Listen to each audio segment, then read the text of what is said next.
I am calm, I am collected, I am ready to continue this adventure. Alola, Pokemon Trainers, and happy holidays! Professor Chaz here, the lab coat's on back order, and it's time for episode number 34 of our Pokémon Moon playthrough. Welcome back. If you missed the last episode, feel free to check that out. There's a link in the description to the full playlist. It was an interesting time here in the Thrifty Megamart, the abandoned site of our Ghost-type trial under the captain of Acerola. We had an encounter against a Totem Mimikyu. Totem Mimikyu was quite powerful against our team. Now, I'm not going to spoil what happened, feel free to go back and check that out. We will do a team recap momentarily, but we did do some grinding, as you just saw, to get the team up to 5 levels above the wild Pokemon here. I think that's what I'm going to do from now on, is when it comes time to do some grinding, I'll do it immediately after doing a trial, because I don't want to grind up before the totem, because, okay, I'll admit, I got frustrated in the last episode. You saw the battle. Well, if you didn't, go back and check it out, but if you did watch that, you saw what I was up against. But as frustrating as it is in the moment, I feel it makes for a bit more of an enriched playthrough, and plays up the dramatics and the intensity of everything. Like, you don't know, in the moment, I don't know how I'm going to pull through the battle, but I think given the fact that we made it through with just a couple of injuries, I will say that much, I think we did okay. So, what I want to do, though, as I left the Megamart, we did talk to Acerola, and she said something about there's not even a back room here. Now, if you watch the grinding montage, you'll see I did take a look back here, and sure enough, the room we actually encountered Totem Mimikyu does not exist. Now, again, I think I might have said this before, but this gives me a sort of Freddy Fazbear's Pizzeria kind of feel, in which there was a boarded up back room. I can't seem to access anything back here. I kind of want to get the heck out of here, but first, let's take a look at the team. As you'll see on the bottom screen, both Pandora the Pancham and Prowl the Lycanroc have been injured. So what I want to do right now is we'll check their summary. I have to mark them for the injury. You get 1 mark on you there, Pandora. How do I go? There we go, B button. And, unfortunately, Prowl takes her second injury of the playthrough. Now, both Pandora and Prowl. Did I call you Pandora? I don't know. Anyway, both Pandora and Prowl, the 2 Ps, have enough injuries that they can come back at the next trial that we complete. Once we get back to the PC, we'll put them in the computer for the time being, but they will be recovered from their injuries by the next trial. That leaves only 1 more injury on Prowl before I can't use her again until after completing a Kahuna trial, so I want to be careful there. We still have Pandora that can take some hits and some injuries, and Cordial is 1 injury away from not permanent loss of use, but pretty similar. Dorothy is at 2, and Sonata has only taken 1, so he still has a chance to take a hit for the team. And what I really like, Icona has not taken any injuries yet. Now, I said back in the day, the Pokemon that we trained up to trade for Icona did have 2 injuries, but we didn't transfer them over because this Pokemon in particular hasn't actually been knocked out. So, hey, guess what? I forgot to do the recap. Let's do that right now, however. Icona, the Sandy Gas at level 37. I still don't know how this Pokemon evolves. I'm assuming it's just by level up. I don't know if it's going to be a stone or not. In fact, I'll check the items momentarily, see if I have anything that can evolve this up. But Icona is a serious Pokemon. He has Earth Power, Shadow Ball, Giga Drain, and Shore Up, and the ability is Water Compaction, sharply boosting defense if he takes a Water-type attack. Next, we have Sonata, our Primarina, our starter Pokemon. He is a careful Pokemon, boosting special defense and dropping special attack.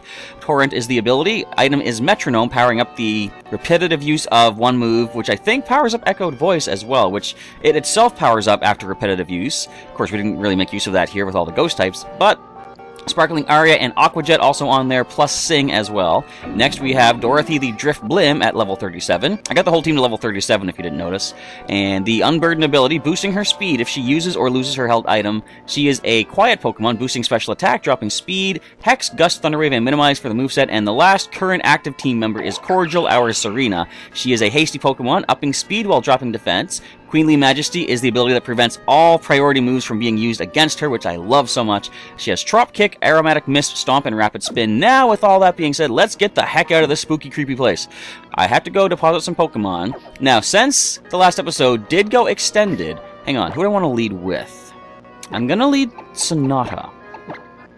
Just for some quick knockouts if need be. I realized in retrospect, as I was doing the grinding, I forgot, Sonata's Sparkling Aria hits both opposing Pokemon in a double battle. I should have remembered that, and we could have possibly taken out the Mimikyu and its partner in the Totem battle, but I completely forgot Sparkling Aria is a wide-range move as well. I thought all we had was Rock Slide on Prowl and Razor Leaf on, well, previously Razor Leaf on Cordial, but I'm keeping in mind the fact that Sparkling Aria hits everything, even my own teammate. We resist your payback. You're going first. What is this? Yeah, that's what it's going to do. Now, I did not expect the Totem battle in the last episode to take as long as it did. So since that was pretty much an hour-long episode, I'm going to go ahead and cut this one a little bit short. I'm going to aim for about a half hour for this one, including the grinding. So just sort of even things up and sort of keep things on an even pace. So I apologize for such an extended video, especially given the fact that a lot of the screen time was just me staring, trying to maintain my emotions and not let loose with some rage, because that was, I wouldn't say rage exactly, but it was very frustrating to say the least. You know, we had such a good start. I saw the Ghost Fairy type Mimikyu and I thought, perfect, we're gonna Shadow Ball this thing, that's going to destroy it. I completely forgot about the Disguise ability. You can rest assured I'm not going to forget about that again. That's what I kind of like when a certain landmark event hits you like that. It sticks with you for a while. Alright, we can now fly back to the, why are the Murkrow still here in the daytime? Anyway, I forgot to mention it. It is just past midnight my time, so it is about 12:30-ish in the Alola region. You know what? Let's go back quickly. I could just fly, but I want to see if there's anything else here on the shoreline before... No? Alright, so the idea here, we're going to go deposit some injured Pokemon. I want to go back and check out the Poképelago too, because we can now advance and improve the Isle of Beans. So, sad as it is to say. Now, you see, these are Pokemon that have joined me from the Pelago. I mentioned last time a Trevenant appeared. There it is. Not bad. And we have 3 Magnemite, 2 Ghastly have shown up. Do you have the same moves? No, what is your level? Actually, you're 10 levels higher. And I wonder what determines the level of the Pokemon that show up. I do not know, but anyway, enough said. We are going to, sadly, deposit Pancham, or Pandora the Pancham, and Prowl the Lycanroc. Will take your item, though. It might come in handy for someone else. So that leaves us with 4 current active Pokemon. We're going to heal up. What I want to do right now, well, what I want to do now is go to the Isle of Beans and see if we can improve that. But then, as I mentioned in the last episode, Ice King 688 did mention there's a Pokemon I'm looking to add to the collection out here in the grass just outside in Tapu Village. Since we just lost 2 Pokemon temporarily, I think now's a good time to try to add another one to the team. So, first and foremost, as I say, we're heading back to the Pelago, see if we can improve that Isle of Beans and see what happens there. I could check on the berries too, but I think I checked it off camera. Looks like you should be able to develop the Isle of Beans now. I'll be waiting for you in the raft hut. Oh, look at this. We got some flowers growing, so 3 hours and 16 minutes is all it's going to take to get some berries. Now, there is still the apricot berry. It's going to be another 51 hours? That's going to take forever. I'm going to have to keep this place stocked with beans, as you can see. The Pokebean effects are going to double the speed of things growing, I believe they said. But we are here on... There's the Trevenant bouncing around. All right. What do you say, Moon? Let's develop some Isles. Yeah, I think we could do that. Develop this isle to make the recreation space for Pokemon more comfortable and increases the harvest of Pokebeans. Why not? We got enough Pokemon and we got enough beans. Order received, then it'll get straight to work. What does this even do? Oh, we got more trees growing. The Isle of Beans renovations are complete. Oh, that's a bigger basket too. The Poke Beanstalk has gotten larger, so you can probably get more Pokebeans from it now. I bet more wild Pokemon will come by, enticed by its offerings. I think they added more of my Pokemon on here too. Oh, I see Pandora bouncing around. And Tinkerbell, we haven't seen it for a long time. The Pokemon all look quite eager. Keep up the hard work. Alright, what do we get? Keep shaking, shaking, shaking. I guess that's it. I already kind of gathered all the beans earlier today. So we're going to call it a day for the Pelago. We'll come back off camera. Well, we won't. I will come back off camera and continue harvesting. But, as I say, now, we're going to see if we can encounter the Pokemon I am looking to add. It is right in here. So who am I leading with? Sonata is a good lead. We can sing things to sleep. Okay. And given the fact that the Pokemon we're going to add is a Steel type, spoilers, I guess it could resist the Sparkling Aria. So let's go ahead and lead with Sonata. So, as of the time of this recording, I guess I can spill the beans. Poke beans. Actually, no. Real beans. Figurative beans. Not real beans. Hello, Absol. That's not who we're looking for. I checked the YouTube channel just before starting to record the grinding session for this, and we have reached over 1,000 subscribers. We did it, everybody. We're at 1,001 as of the time I checked the channel, and that means next Monday we'll have a special, very special, news update video thingy for the channel. I'll be finally getting caught up on like a couple of weeks worth of news that I've been very slack on thanks to the holiday season.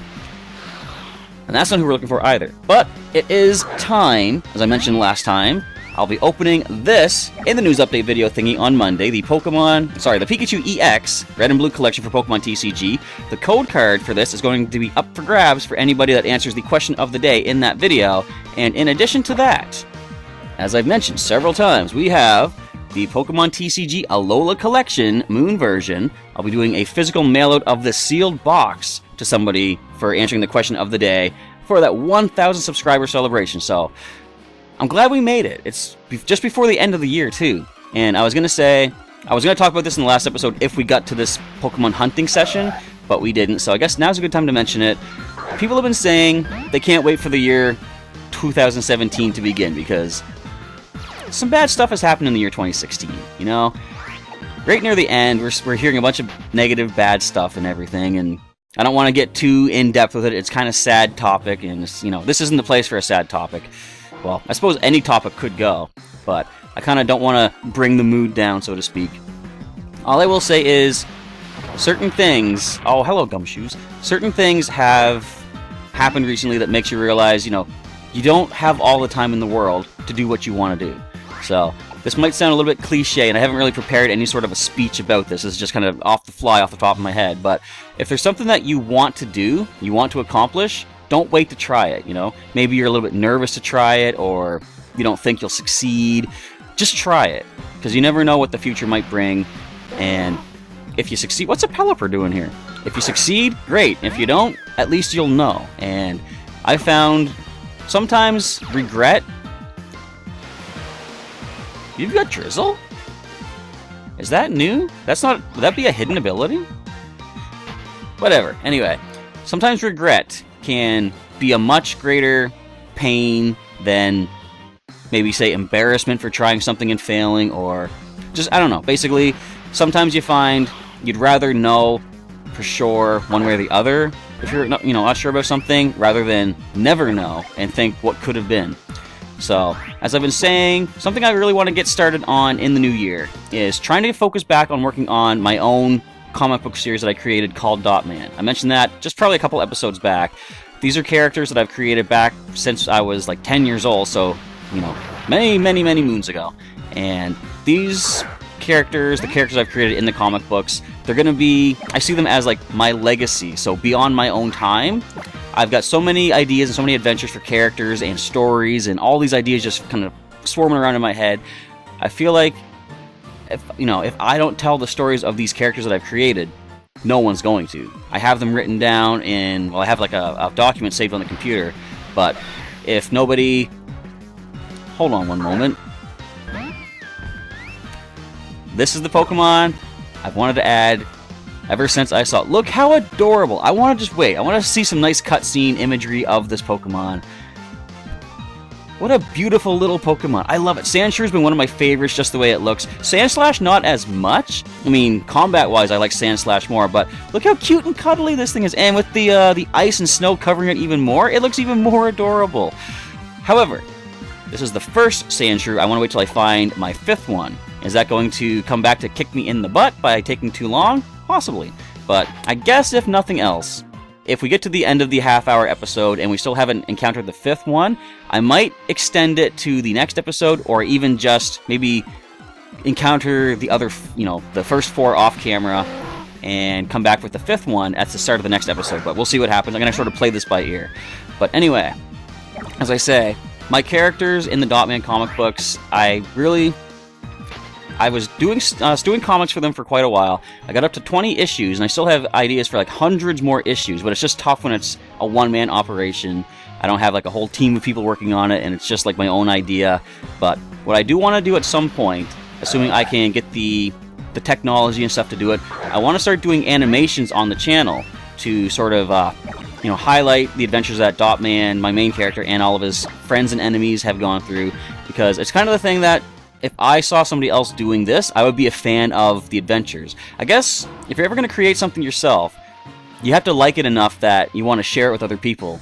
I guess, that's kind of goes without saying, but I look at it as, like, I've created the ideas, the characters, but along the way, it's almost like they've made their own path, and I'm just sort of telling their story, if that makes any sense.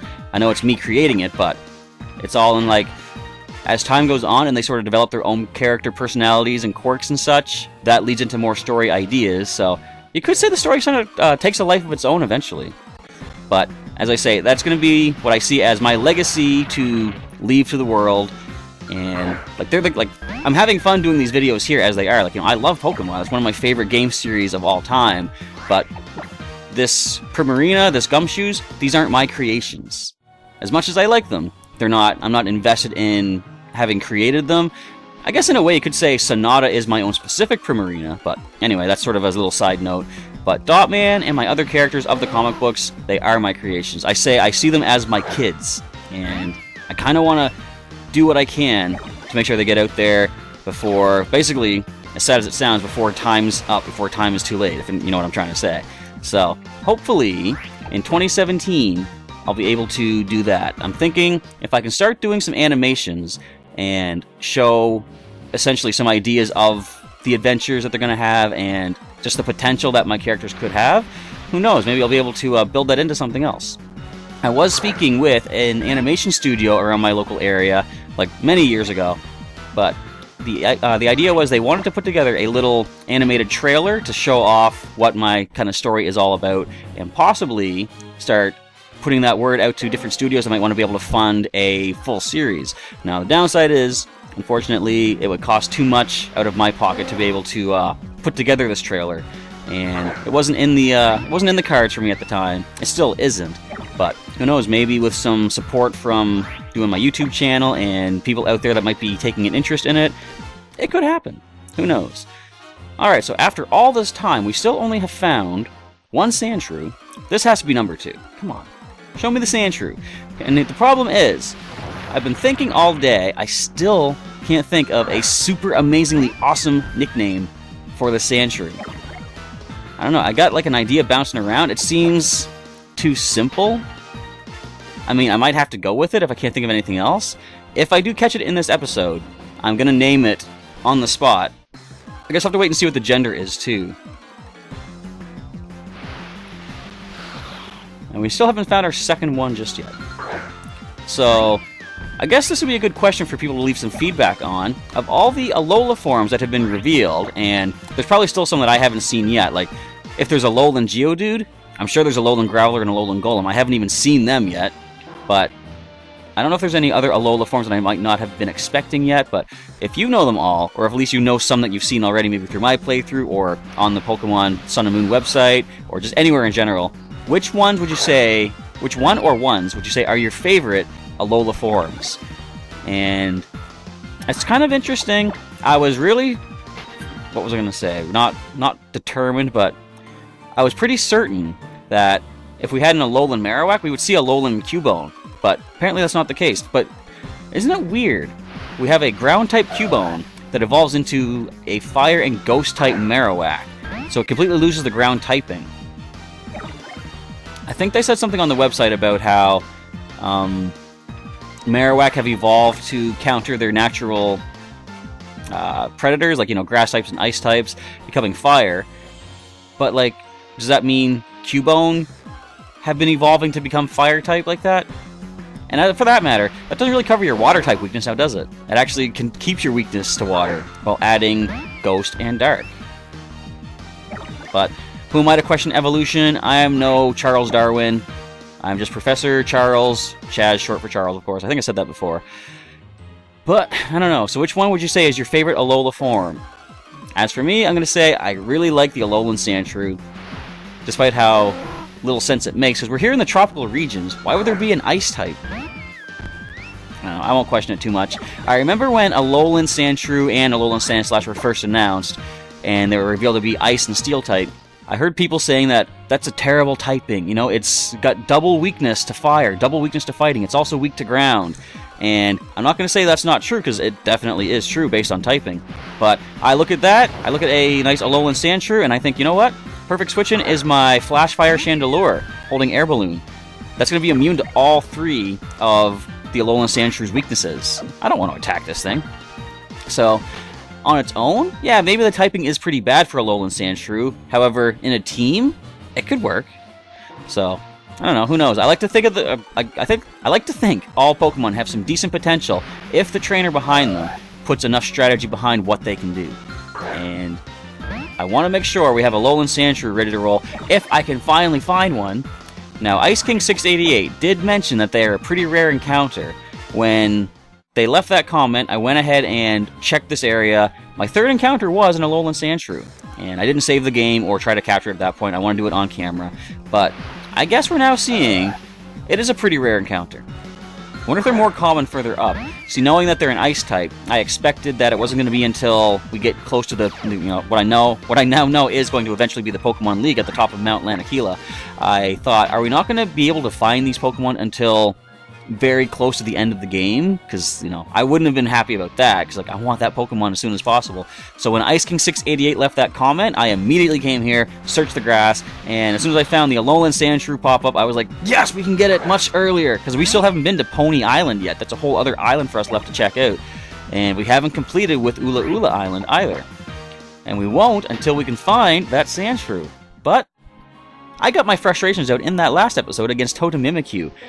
I think I'm going to have fun with this encounter, and this searching, and just enjoying the adventure. Of course, I would have a little bit more fun if the Sandshrew would appear. Too bad you don't have the Dex Nav anymore. What do you think? Okay. Do you think I should try to go for a shiny Alola Sandshrew? Because I could try that. Wait for them to call for help, knock one of them out, and wait for that one to call for help, and bring in another one. Although, I don't know what the Alolan Sandshrew looks like, and I kind of like the way standard Sandshrew looks. Or, standard Alolan Sandshrew, if that makes any sense. Just the nice white ice brick layout that it has for its the texture of its skin. It's so cute, and the way that it's kind of bigger around its head. It looks like it's wearing a little parka. I still don't know what I want to call it, though. I'm trying to think of ice-type characters.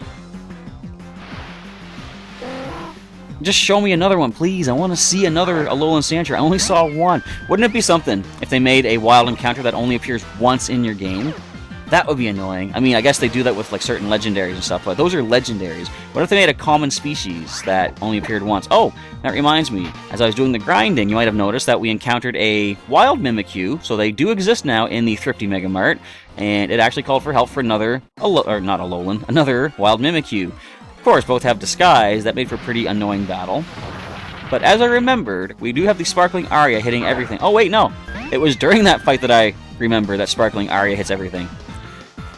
I think I realized that as I was switching in. I thought, oh, wait a minute. No, because I could hit my own teammate with the Sparkling Aria, which is interesting because it heals a burn off of anyone that it connects against. So if you had a Pokemon in that resists water, or at least maybe not, weak to water, and they get burned, you could at least heal your Pokemon off. So, I guess that's a good thing. I don't really know if I would want to purposely hit my own teammate with the Sparkling Aria, though. And here's a question. I wonder... You probably can. I just thought of it now, though. Can you hit your own teammate with a Z move? Again, not that I would ever want to or suggest to anybody to do that, but it's an interesting thought. I might test that the next time we get into a battle. Come on! Where are the Sandshrew? I only got about 5 minutes left on camera, and I've run out of things to talk about. I didn't even open up my little display of things that I do want to talk about, but I think I've basically covered everything I was thinking of. All I can really say is... I think there's something else I want to talk about the upcoming year. Well, actually, what I can mention now is, since we have hit 1,000 subscribers, starting in 2017, what I want to start doing is doing some friend battles on Pokemon TCG Online. So, for everybody out there that wants to be featured in a video here on the channel in a TCG match in the online game, I'll be thinking of how to get things set up. I'll probably do something over on Twitter. And so if you're not following me on Twitter, go ahead and follow me. And if you don't have a Twitter account, it's free to make. There's no sort of commitment or anything like that. You can just sign up, follow me, and see when I'm going to tweet stuff out. I'll probably start doing this. I'm thinking I might want to leave the friend battles until after I'm done the main story in Sun and Moon here, or Moon rather, because I'd like to be able to do friend battles in both the card game and the video game simultaneously and have maybe one of those per week. So, anyway, if you're interested in eventually doing some battles, just let me know in a comment down below, and we'll be seeing if we can do some video game matches, some Wi-Fi battles, as well as some Pokemon TCG online battles, so you can show off some of your custom decks. See, that's the time when I wouldn't really mind losing, because as long as we can show off the other viewers in this community that we're starting to build here, then I'm cool with losing as long as everyone gets their own fair chance to shine. Of course, don't take that to mean I'm going to be a pushover. I'm going to bring some of the best decks that I can assemble and try to win the best that I can. But in the end, it's all about having fun. So that's how it's going to go. I'm happy to say, can I show it off? Yes, I can. This is a card sleeve, if you can notice that. On the other side, if you can see, I don't know if the lighting is good, we've got Mega Beedrill EX. I do have... Well, I got for Christmas 2 premium collections of Mega Beedrill EX for Pokemon TCG. I have been able to assemble, pretty much, the deck that I put together in a few videos back for Pokemon TCG Online. I have the Mega Beedrill deck. Now, I don't have all the cards that I put in the online deck. Well, I do in other decks. I could temporarily replace them with something else and put them into the Mega Beedrill deck, but I've got that assembled, and I can finally have some fun with it in person at my local Pokemon League located at Heroes Beacon, the comics and collectibles shop in my hometown of St. John, New Brunswick. And I'm going to have some fun doing that, just to show off the power. It's going to be funny because, as you probably noticed if you watch the Pokemon TCG videos, I prefer to stay away from Pokemon EX. I find there's more challenge in the game to use lesser Pokemon and try to give them a chance to shine, and I love coming up with strategies that allow these lesser Pokemon, so to speak, really hold their own against the heavy-hitting powerhouses of Pokemon EX. Of course, that being said, all that kind of goes out the window with the fact that I'm using Beedrill EX and Mega Beedrill EX. But as I said, I believe, in that video, when I showed the deck online, it has enough of a drawback that I enjoy using it, because normally it's going to take 2 turns to power up the Mega Beedrill's attack once again. With the strategy I put together, not only can I power it up faster, I can actually heal it while doing so. That Primal Clash Sceptile is an amazing addition to the deck. But, alright, let me try for one more Sandshrew encounter. After this, I'll go 3 more encounters before ending off the video, because we're pretty much at time. And if we don't see a Sandshrew after the next 3, after this little snow run, then we are going to have to call it a day. But I will go ahead and encounter 3 more and save the final Sandshrew encounter for on camera to start off the next episode.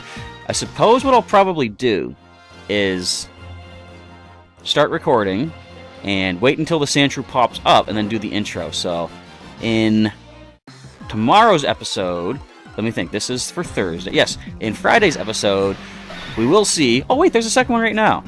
Alright, but that is going to be the last encounter we have for today. So that is 2. I got 2 more to do off camera, and 1 more to start off the next episode. Watch one of the 2 off camera be shiny. Wouldn't that be just a kick in the butt? But, again, like I say, I'm okay with a standard non-shiny Sandshrew. So we are going to... Oh, we need to refresh somebody. We are going to save the game. That is good for today. Yes, I didn't refresh after the grinding. I forgot about that. But The game is saved. I want to say thanks for checking out today's episode. Sorry it was a bit shorter, but hopefully the elongated episode yesterday during the Totem Mimikyu trial was enough to satisfy whatever's lacking from this one. But again, thanks for watching. Feel free to leave a like down below if you enjoyed it, and any comments regarding stuff I was talking about. And if there's any other things you'd like me to talk about as far as discussion topics go, as I'm doing some random searching like this, feel free to leave that in a comment down below as well, and I'll see if I can get some interesting feedback from myself for you guys out there, whatever topics you want me to talk about. So I guess with that, we are done. As I said earlier, I believe there is a link in the description to the entire playlist of Pokémon Moon if you missed any episodes so far. And at the outro, you'll see a couple of links to some other videos that I have done, as well as a link to subscribe if you're not currently subscribed. We have hit the 1,000, but let's keep going up from there, everybody. Let's see how high we can go. And with that, I want to say once again, thanks for checking out today's episode. We are now complete. Professor Chaz is signing off. I'll catch you next time.